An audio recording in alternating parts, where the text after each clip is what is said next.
Speaking of round 2 and beyond potentially, Chris, what series are you most looking forward to in the playoffs?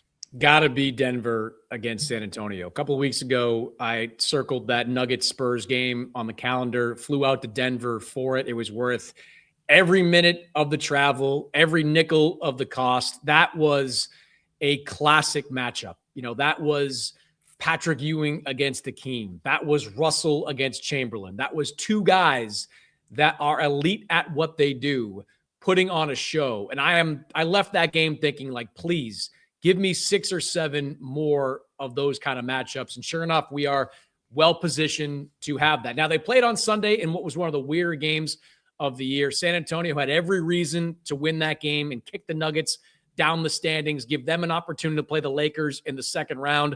They couldn't do it. The Nuggets had every reason to, lose that game and wind up in that 4 seed and maybe take on an Oklahoma City team that might be a better matchup for them. They played 30 some odd minutes of David Roddy in that game, and they still found a way to come out with a win. So that was a weird finish to the season with the Spurs and the Nuggets. But I just know what I saw a couple of weeks back with Wembanyama going at it with Nikola Jokic, with Steph Castle going at it with Jamal Murray, with De'Aaron Fox, who's had kind of an up and down season. He's an all-star, but he has had some rocky moments along the way, including that a couple weeks ago game against Denver. But that is going to be a fun matchup, a 50-50 matchup, a coin flip matchup every single night. I think that's going to be not just maybe the best series of the second round. We could look back in a few months and say that was the best series of the entire playoffs. Kurt, what do you got? Yeah, I would agree with that in the sense that I think that's, look, for my money, the 3 best teams in the NBA are all in the West in Denver, San Antonio, and Oklahoma City. That just set up whoever was in the second round for a fantastic series. I'm going to go to the other conference, though, and talk about something that Chris mentioned a little while ago, too. Second round out there in the East, probably Knicks versus Celtics. I think there's kind of a delineation between the top 4 and 5 in the East. Knicks Celtics sets up for a lot of, look, they brought in Mike Brown. James Dolan is out to coach. James Dolan is out there saying, hey, it's finals or bust for us, baby. We've got a team that should be doing this. Now they're going to run into that Jason Tatum dynamic Boston team that we all like as probably the best team coming out of the East. And if they fall in the second round, there's going to be hard questions coming from Leon Rose and for Leon Rose about where this thing goes from now. Do they go after Giannis? All sorts of big questions. But this is also a Knicks team that they're gritty. They find a way to be tough in the clutch. They are physical. They are built, to use the hockey term, they're built a little more for playoff basketball. I don't think that's going to get them by the Celtics, but I think it makes it a fascinating series because they should be desperate. Yep. No, absolutely. A rematch of a series that ended traumatically last year, but was an epic through the first 4 games. I will take the Western Conference Finals, which I think is going to be Oklahoma City on one side of the bracket against likely the winner of Chris's most look forward to series in Denver and San Antonio. And I think that in a way, the more interesting matchup is OKC against San Antonio, just because one, we saw OKC Denver last year, and also we saw OKC really struggle with San Antonio in the also 4 real games that they played. The last one, no Shea, wasn't really the real deal there. But I'm just looking forward to, if that is the matchup, one, what answers OKC have over a 7-game series for Victor Wembanyama on defense, and then secondly, what San Antonio's offense, which has been statistically elite all season, how that will actually fare in a 7-game series without home court advantage against OKC's defense, and whether the youth of Stephon Castle and Dylan Harper gets exposed a little bit by OKC's defense, game planning every single night for Castle's lack of shooting, for Harper and his learning curves that he still has to undergo, and then also just what Wemby is going to look like on offense. Because Wemby, I mean, it's terrifying to think for a guy who's likely going to finish second in MVP, but he's still fairly raw offensively, and he's going to get a lot better over the course of time offensively, particularly off the dribble. But for now, he can be, I think, over a 7-game series, OKC are going to make things as difficult as possible on him. And when he does put the ball on the ground, we're going to see whether OKC are going to be stripping him like they stripped the Nuggets all throughout Game 7 of that series last year. So that, I think, is the most compelling series should it eventuate, and I think may end up being a de facto NBA Finals because I think the winner of that series would likely go on to beat whoever comes out of the East. Oklahoma City has tried.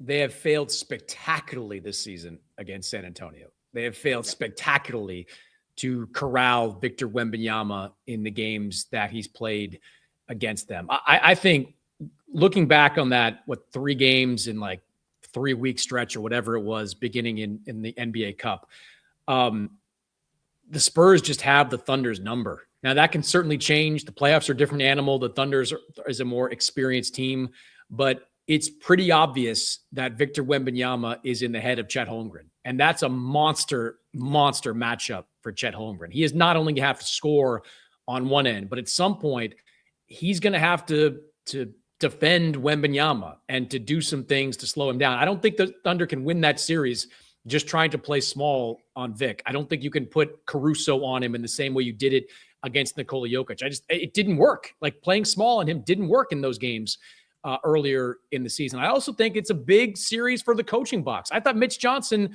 outcoached Mark Daigneault in those games. I thought his game plans, his strategies were better, especially when it came to, when Oklahoma City matched up small against Wembanyama, they just attacked the paint. They were relentlessly attacking the rim. So, Oklahoma City's gonna have a lot of advantages going into that potential series, but is there a mental block there? Does San Antonio, which has to be brimming with confidence after the wins they had against the Thunder this season, do they feel like they have Oklahoma City's number? Because when you watch Wembanyama going up against Chet, he suns him a lot. He treats him like a lesser player when he's out there on the floor, and I'm anxious to see if that changes in a postseason series. Yeah, I will add. I'm not sure that Wemby's in Chet's head as much as I think Wemby's just way better than Chet, and that's just the reality. I think that Wemby has kind of manufactured this rivalry with Chet. I'm not sure what Chet did exactly, but Wemby has created in his own mind in a kind of Jordan-esque fashion that there is this slight with Chet that and Chet just needs to be punished for existing on the court, seemingly. But go ahead, Kurt. What did you have? No, I was going to say, if you check out NBC Sports later this week, I spent some time with the Spurs and have a feature coming about why they internally genuinely believe they can do this. It's not just a why not. This is a team that genuinely believes it can. And frankly, it's not just Wembanyama, although, that helps. It really starts with the belief in their defense, keeping them in any game while they figure the offense part out. Yeah. They also they match the physicality of Oklahoma City. Like their guards, particularly Castle and Harper, are as physical as you can get. And Oklahoma City tries to beat you up, like with Dort, Caruso, Cason Wallace, even Shea. Like they try to be physical with you on the perimeter.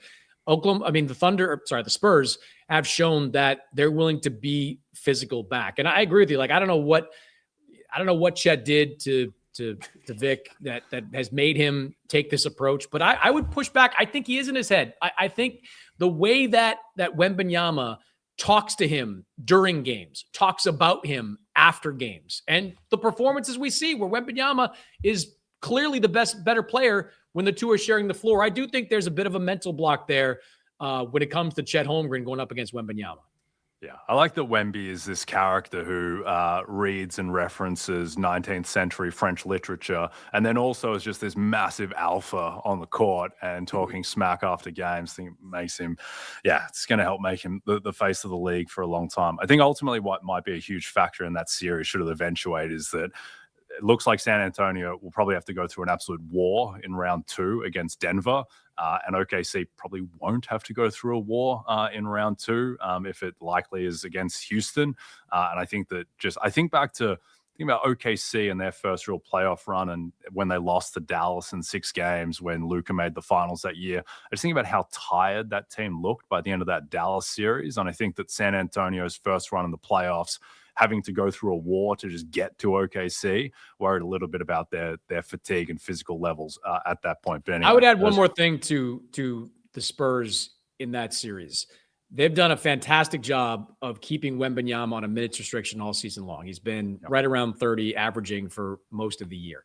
as you've seen late in the season, as these matchups have become bigger, they have taken those shackles off as well. That game he played against Jokic, I think he was around 40 minutes in that game. I would expect when the postseason comes around, you're going to see Wembanyama not have any kind of minutes restriction, to play 35 plus every single night. So that gives the Spurs maybe 10 extra minutes per game of arguably the best player in the NBA. I don't disagree that, they're going to be a lot more shot worn than Oklahoma City when they get to a conference finals, but that extra 10 minutes per game of being able to play Wembanyama and maybe a little bit less of Luke Cornett, a little bit less of kind of mix and match lineups, I think that's going to wind up being big for the Spurs on the floor. Yeah. Is Wemby ready for those 10 minutes? Yeah. That's, I think, a really interesting question. Maybe the biggest question in the playoffs is just, does Wemby have an extra gear to get to in the playoffs? This guy plays hard in the All-Star game. This guy plays hard all the time. And I think a lot of other players are saving themselves in an extra bit for the playoffs. And I think Wemby will go to another level. And I think that his defense will certainly carry over 100%. But it is something that has to be proven, because we've never seen this guy play a playoff game in his life. Hit subscribe for more news, highlights, and analysis from the NBA on NBC.